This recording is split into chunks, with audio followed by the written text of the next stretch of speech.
The El Clasico has consistently been the most watched club football match in the world, and majority of the time for very good reason. And in order to warm you up for today's tie as well as spreading a little positivity, let's focus on that stated majority. Now, while this list does consider various factors, the primary focus will be match quality. And in saying that, while the Calma Calma was historic, the Dino ovation was iconic, and the 5-0 was brutal, there have simply been better matches. And here are a few examples now, as today I present to you the 7 best Clásicos since 2004.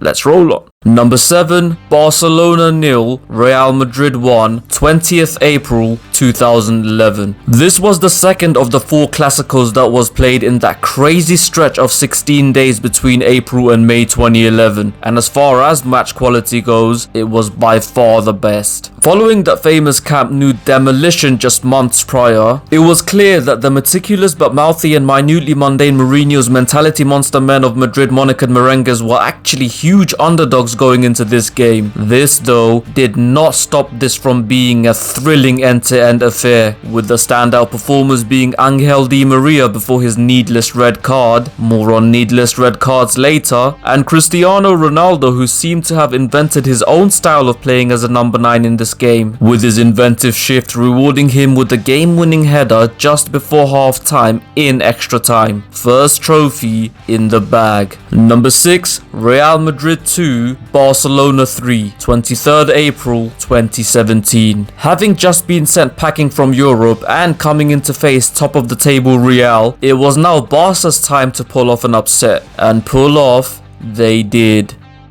Well, he did.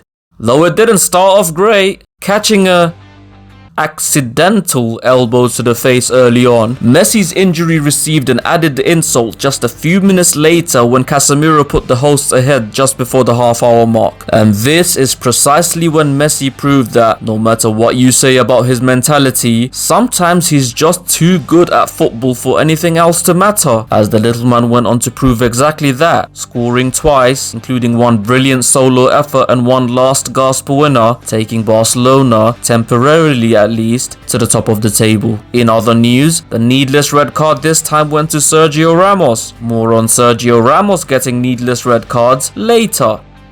Or should I say, immediately. Number 5, Barcelona 1, Real Madrid 2, 2nd April 2016. Of all the Clásicos on this list, this produced the most shocking result by far. Going into this mammoth affair, Barcelona were unbeaten in 39 games, a run which saw them thump their biggest rivals 4-0 in the Bernabeu earlier in the season. On the other hand, Real Madrid was still getting used to the new coach in Zinedine Zidane and had a few known issues inside the club around that time. And to be fair, the beginning of the game showed just that, with Barca being in complete control as well as enjoying the majority share of the chances in the first half. It wasn't though until the start of the second half where all this seemingly paid off, when Gerard Piqué headed the Catalans into the lead in the 56th minute. But then though, the resurgence began, culminating in a characteristic 85th minute winner from Cristiano Ronaldo, who up until that point in the game actually seemed more interested in doing wing work than scoring. But score though, he did.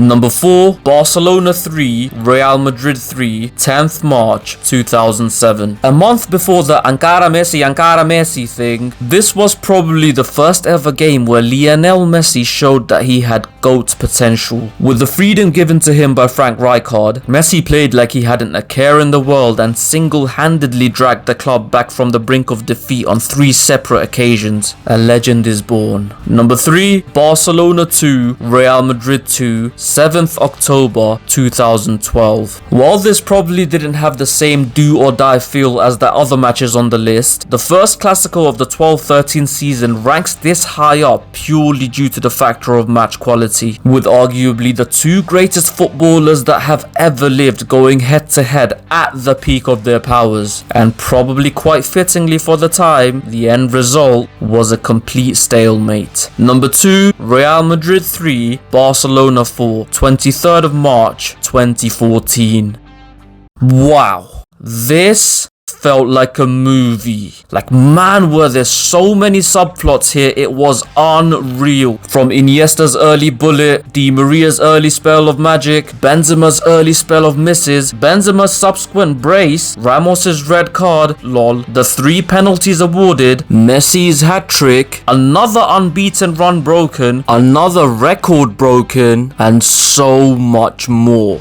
Seriously, watch this game. Number 1, Real Madrid 4, Barcelona 2, 10th April 2005. So it's pretty well known by now that, while doing wonders financially, the Galacticos' policy of bringing all the attacking big names in football and fitting them in a makeshift system simply doesn't work. This game was, however, a wild exception, with the disjointed and inconsistent Real Madrid needing a win to even stay in the title race. Vanderlei Luxemburgo decided to put all his eggs in one basket and start with an attacking quartet of Ronaldo, Raul, Owen and Zidane. The result? Goals galore. Don't get it twisted though, this was by no means a one-sided affair. And honestly, that is one of the main reasons this is the best Clasico of recent times. It was 2 world-class teams battling it out with top-notch performances all over the pitch from both sides. And while Thomas Gravesen deserves a massive shout for doing an incredible job anchoring Real's midfield, the player of the match that day was actually another non-scoring Premier League export.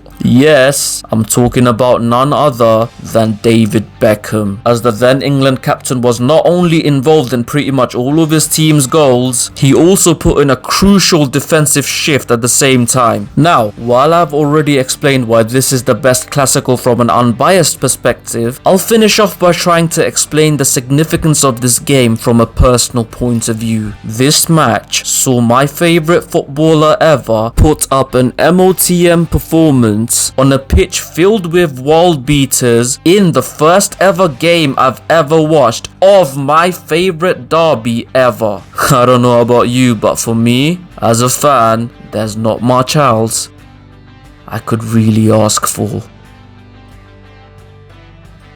And that is that. Agree or disagree? Beats indifference. Once again, don't forget to like, comment and share. Enjoy the game tonight. And of course, subscribe. Till next time, you keep rolling.